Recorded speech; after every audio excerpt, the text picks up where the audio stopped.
ನಮಸ್ಕಾರ ವೀಕ್ಷಕರೇ, ನಿಮ್ಮನೇಲಿರುವಂಥ ತರಕಾರಿಗಳನ್ನ ಬಳಸ್ಕೊಂಡು ಈ ರೆಸಿಪಿ ಮಾಡೋದು ಹೇಗೆ ಅಂತ ನೋಡೋಣ. ಬರೀ ತರಕಾರಿ ಹಾಕಿ ಮಾಡಿರುವಂಥ ರೆಸಿಪಿ ಅಂತಂದರೆ ನೀವು ನಂಬ್ತೀರಾ? ಹೇಗೆ ಮಾಡೋದು ಅಂತ ನೋಡೋಣ ಬನ್ನಿ. ನೀವಿನ್ನು ನನ್ನ ಚಾನಲ್ನ ಸಬ್ಸ್ಕ್ರೈಬ್ ಮಾಡ್ಕೊಂಡಿಲ್ಲ ಅಂತಂದರೆ ಇವಾಗಲೇ ಮಾಡಿಕೊಂಡು ನನಗೆ ಸಪೋರ್ಟ್ ಮಾಡಿ. ಮೊದಲಿಗೆ ವೀಕ್ಷಕರೇ ನೋಡಿ, ನಾನು ಒಂದು ಆಲೂಗೆಡ್ಡೆ, ಒಂದು ಕ್ಯಾರೆಟ್, ಒಂದು ಸೀಮೆ ಬದನೆಕಾಯಿ ತೊಗೊಂಡಿದ್ದೀನಿ. ನಮ್ಮನೇಲಿ ಇದ್ದಿದ್ದು ಇಷ್ಟೇ ತರಕಾರಿ. ಇದನ್ನು ಬೇಯಿಸ್ಕೊತಾ ಇದ್ದೀನಿ. ನೋಡಿ, ಈ ರೀತಿ ಬೇಯಿಸ್ಕೊಂಡಿದ್ದಾಯ್ತು. ನೋಡಿ, ಈ ತರ ಬೇಯಿಸಿರೋ ತರಕಾರಿನ ಒಂದು ಅಗಲವಾಗಿರುವಂತ ತಟ್ಟೆಗೆ ಹಾಕೋತಾ ಇದ್ದೀನಿ. ಈ ತರಕಾರಿನ ಬಿಸಿ ಆರಿಸ್ಕೊಬಿಟ್ಟು ಇದನ್ನ ಸ್ಮ್ಯಾಶ್ ಮಾಡ್ಕೋಬೇಕಾಗುತ್ತೆ. ನುಣ್ಣಗೆ ಸ್ಮ್ಯಾಶ್ ಮಾಡ್ಕೊಳ್ಳಿ ಸ್ಮ್ಯಾಶರ್ ಅಲ್ಲಿ. ನೋಡಿ, ನಾನು ಈ ತರ ಮಾಡ್ಕೋತಾ ಇದ್ದೀನಿ. ಈ ರೆಸಿಪಿ ತರಕಾರಿಯಿಂದನೇ ಮಾಡಿರೋದ್ರಿಂದ 9 ತಿಂಗಳು ಮಕ್ಕಳಿಗೆ, 1 ವರ್ಷ ಮಕ್ಕಳು ಇರ್ತಾರಲ್ಲ ಅವಾಗಿನ ಫುಡ್ ಸ್ಟಾರ್ಟ್ ಮಾಡಿರ್ತಾರೆ. 6 ತಿಂಗಳು ಮಕ್ಕಳಿಗೆಲ್ಲ ಕೊಡೋದಿಕ್ಕೆ ಹೋಗ್ಬೇಡಿ. 9 ತಿಂಗಳು ಮಕ್ಕಳಿಗೆ ಸ್ನ್ಯಾಕ್ಸ್ ಆ ಥರ ಎಲ್ಲ ಕೊಡ್ತಾ ಇರ್ತೀರಲ್ಲ, ಅವ್ರಿಗೆ ಕೊಟ್ಟರು ಇದು ತುಂಬ ಚೆನ್ನಾಗಿದೆ ಅಂತ ತಿಂತಾರೆ. ಅದು ಹೆಲ್ತ್ ಬೆನಿಫಿಟ್ಸು ಸಹ ಇರುತ್ತೆ ಇದರಲ್ಲಿ. ನಿಮ್ಮ ಮನೆಗಳಲ್ಲಿ ಸ್ಕೂಲ್ಗೆ ಹೋಗೋ ಮಕ್ಕಳಿದ್ರು ಅವರಿಗೆ ಟಿಫನ್ ಬಾಕ್ಸಿಗೆ ಹಾಕಿ ಕಳ್ಸೋಕ್ಕೂ ಸಹ ಈ ರೆಸಿಪಿ ಹೆಲ್ಪ್ ಆಗುತ್ತೆ. ತುಂಬ ಬೇಗನೆ ಮಾಡ್ಬೋದು, ಒಂದು 10-15 ನಿಮಿಷದಲ್ಲೂ ಸಹ ಮಾಡ್ಬೋದು. ಕಟ್ ಮಾಡಿರೋಂಥ ವೆಜಿಟೇಬಲ್ಸು, ಬೇಯಿಸಿರೋ ವೆಜಿಟೇಬಲ್ಸ್ ಇದ್ದರೆ ಒಂದು 10 ನಿಮಿಷದಲ್ಲೇ ಆಗೋಗ್ಬಿಡುತ್ತೆ. ಆರಾಮಾಗಿ ಮಾಡ್ಬೋದು. ನೋಡಿ, ಈ ಥರ ನುಣ್ಣಗೆ ಮಾಡ್ಕೋಬೇಕಾಗುತ್ತೆ ಸ್ಮ್ಯಾಶರಲ್ಲಿ. ನಾವು ಈ ರೀತಿ ಮಾಡ್ಕೊಂಡಿದ್ದಾಯಿತು. ಇವಾಗ ಇದಕ್ಕೆ ಒಂದು 2 ಸ್ಪೂನಷ್ಟು ಕಡಲೆ ಹಿಟ್ಟು ಹಾಕೋತಾ ಇದ್ದೀನಿ. ಇದಕ್ಕೆ ಇನ್ಯಾವ ಹಿಟ್ಟು ಬಳಸ್ತಾ ಇಲ್ಲ, 2 ಸ್ಪೂನು ಕಡಲೆ ಹಿಟ್ಟು ಹಾಕೋತಾ ಇರೋದು ಅಷ್ಟೇ. ಈ ರೆಸಿಪಿನಲ್ಲಿ 95% ತರಕಾರಿನೇ ಇರುತ್ತೆ, ಇನ್ನು 5% ಈ ಥರ ಕಡಲೆ ಹಿಟ್ಟು ಹಾಕಿರ್ತೀನಿ ಅಷ್ಟೇ. ಇವಾಗ ರುಚಿಗೆ ತಕ್ಕಷ್ಟು ಉಪ್ಪು ಹಾಕೋತಾ ಇದ್ದೀನಿ. ಒಂದೇ ಒಂದು ಚಿಟಕಿ ಆಗೋಷ್ಟು ಗರಂ ಮಸಾಲ ಹಾಕ್ಕೊಳ್ಳಿ, ತುಂಬ ರುಚಿಯಾಗಿ ಬರುತ್ತೆ ಗರಂ ಮಸಾಲ ಹಾಕ್ಕೊಂಡ್ರೆ.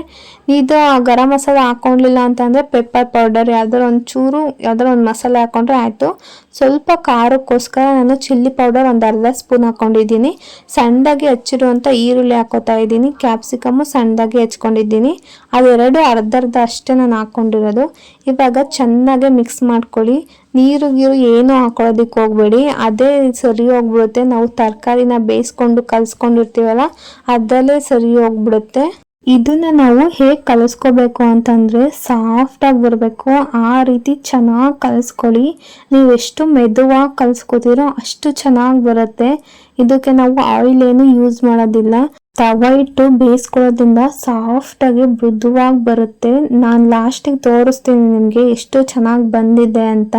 ನೋಡಿ, ಇವಾಗ ಕಲಿಸ್ಕೊಂಡಿದ್ದಾಗಿದೆ. ಈ ರೀತಿ ಕಲಿಸ್ಕೊಂಡಿದ್ದೀನಿ. ಯಾವ ಥರ ಶೇಪ್ ಬೇಕಾದ್ರೂ ಮಾಡ್ಬೋದು ನಾವು. ನೋಡಿ, ಮೊದಲಿಗೆ ಈ ಥರ ಶೇಪ್ನ ತೋರಿಸ್ತಾ ಇದ್ದೀನಿ. ಮಾಮೂಲಿ ನೀವು ಯಾವ ರೀತಿ ವಡೆ ತೊಟ್ಕೋತೀರೋ ಆ ರೀತಿ ತೊಟ್ಕೊಳ್ಳಿ. ನಾನು ಈ ಥರ ಅಂಗೈ ಅಗಲಕ್ಕೆ ಎಷ್ಟು ಬೇಕೋ, ಯಾವ ಥರ ಬೇಕೋ ಆ ಥರ ತೊಟ್ಕೋತಾ ಇದ್ದೀನಿ.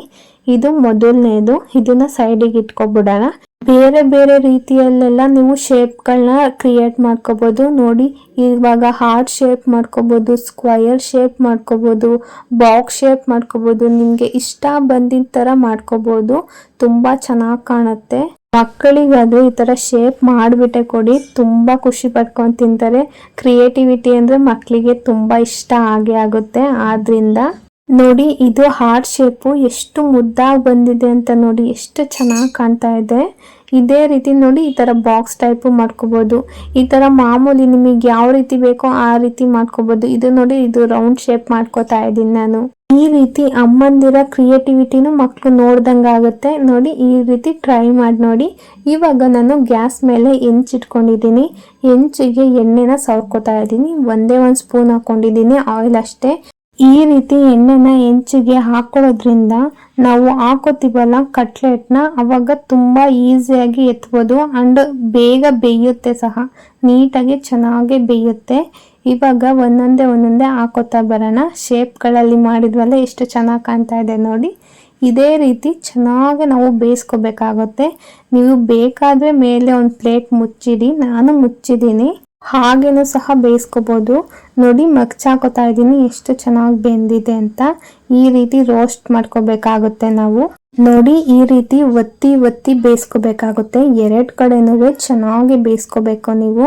ಈ ರೆಸಿಪಿನ ನೀವು ಟಿಫನ್ ಆಗು ಯೂಸ್ ಮಾಡ್ಬೋದು, ಸ್ನ್ಯಾಕ್ಸ್ ಆಗು ಯೂಸ್ ಮಾಡ್ಬೋದು. ಸ್ನ್ಯಾಕ್ಸ್ ಅಲ್ಲಿ ಕೆಚಪ್ ಹಾಕೊಂಡು ತಿಂದ್ರೆ ಸಖತ್ತಾಗಿರುತ್ತೆ. ಇದಕ್ಕೆ ಹನಿನೂ ಸಹ ಆ್ಯಡ್ ಮಾಡ್ಕೋಬೋದು, ತುಂಬ ರುಚಿಯಾಗಿರುತ್ತೆ. ನೋಡಿ, ತರಕಾರಿಗಳನ್ನ ಮಕ್ಕಳಾಗ್ಲಿ ದೊಡ್ಡವರಾಗ್ಲಿ ಏನಾದ್ರು ತಿನ್ನಲಿಲ್ಲ ಅಂತ ಅಂದರೆ ಈ ರೀತಿ ಸ್ಮ್ಯಾಶ್ ಮಾಡಿ ಯಾವ್ದಾರ ಒಂದು ಡಿಶ್ ಮಾಡಿ ತಿನ್ನಿಸ್ಬೋದು. ಅದೇ ರೀತಿ ನಾವು ಸಾಂಬಾರು ಮಾಡ್ತೀವಲ್ಲ, ಬೇಳೆ ಸಾಂಬಾರು ಆ ರೀತಿ ಎಲ್ಲ ತರಕಾರಿ ಹಾಕಿ ಮಾಡಿದಾಗ ಅರ್ಧ ತರಕಾರಿನ ಮಸಾಲೆಗೆ ಹಾಕಿ ರುಬ್ಬಿಟ್ರೆ ಅದು ಸಾಂಬಾರಲ್ಲಿ ಮಿಕ್ಸ್ ಆಗೋಗಿರುತ್ತೆ. ಅರ್ಧ ತರಕಾರಿ ಅವರು ಸಹ ತಿಂದಂಗಾಗುತ್ತೆ. ಈಗ ಉಂಡೆ ತಿನ್ನಲಿಲ್ಲ ಅಂತಂದರೆ ನಾವು ಆ ರೀತಿನಾರ ಮಾಡಿ ತಿನ್ನಿಸ್ಬೋದು. ನೋಡಿ, ಇವಾಗ ಬೇಯಿಸಿದ್ದು ಆಗೋಗಿದೆ. ಇದನ್ನ ಪ್ಲೇಟಿಗೆ ಸರ್ವ್ ಮಾಡ್ಕೊಳ್ಳೋಣ. ಇನ್ನು ಮೆಕ್ಕಿದ್ದು ಸಹ ಅದೇ ರೀತಿ ಮಾಡ್ಕೊಳ್ಳೋಣ. ಈ ರೆಸಿಪಿನ ಖಂಡಿತ ನೀವು ಟ್ರೈ ಮಾಡಲೇಬೇಕು. ತುಂಬಾ ರುಚಿಯಾಗಿ ಬರುತ್ತೆ. ನೀವು ಸಹ ಇಷ್ಟಪಟ್ಕೊಂಡು ತಿಂತೀರಾ. ಈ ವಿಡಿಯೋ ನಿಮಗೆ ಇಷ್ಟ ಆದರೆ ಲೈಕ್ ಮಾಡಿ, ಶೇರ್ ಮಾಡಿ. ನನ್ನ ಚಾನಲ್ನ ಸಬ್ಸ್ಕ್ರೈಬ್ ಮಾಡ್ಕೊಳ್ಳೋದಂತೂ ಮರಿಬೇಡಿ. Thank you.